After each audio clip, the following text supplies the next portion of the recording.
Enfin leur bus, ici celui de la ligne 3 qui va de la gare routière de Cayenne à la cité Montlucas.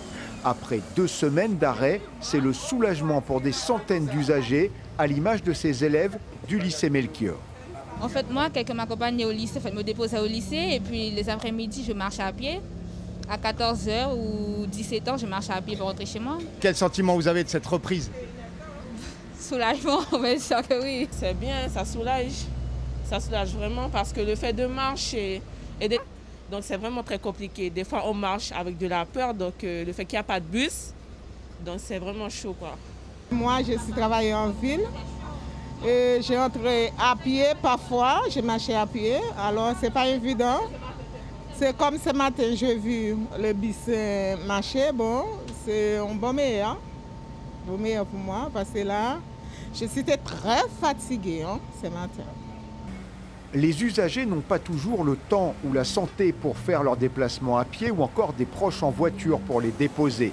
Certains mettent la main à la poche pour payer des taxis plus ou moins officiels. Parfois, c'est taxi officiel, mais quand on n'a pas de moyens, on prend des gens comme ça. À peu près 5-6 euros. Les taxis, parfois, ça coûte 15 euros, à peu près 20 euros parfois. C'est cher. Et parfois à pied aussi? Oui. Je sors de Montlucas à pied pour la Cayenne. Les bus ont repris en version service minimum, au tiers de la capacité normale. Généralement, ça se traduit comme ça, un bus par ligne. Sur certaines lignes, on peut potentiellement gonfler un peu le nombre de services. Mais pour rester, on va dire, assez linéaire, on propose au moins un bus par ligne.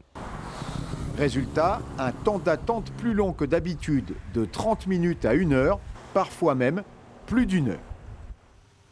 Et le bras de fer se poursuit quand même entre les chauffeurs grévistes et la nouvelle direction de l'ex-régie communautaire de transport. Ce matin, ils ont bloqué les accès routiers aux services techniques de la ville de Cayenne et le siège de la CACL à Matoury. Les grévistes dénoncent l'arrêt des discussions entre les chauffeurs et la direction de la CEMOP Aglobus. Ils réclament la venue à la table des négociations de Marie-Laure Finera-Hort, la sénatrice et présidente de la CACL. Je vous propose d'écouter la réaction de Serge Banis, secrétaire général UTG à la CEMOP Aglobus. Il répond au micro de Laurent Marot et Franck Fernandez. Il faut qu'on arrive à retourner sur la table des négociations de façon à régler ce problème. Parce qu'il faut penser aussi aux usagers qui attendent les bus et selon les commentaires des usagers, il n'y a que nous qui bloquons. Mais ils ne pensent pas que aussi la direction est en train de bloquer en ce moment pour que les bus ne roulent pas en fait.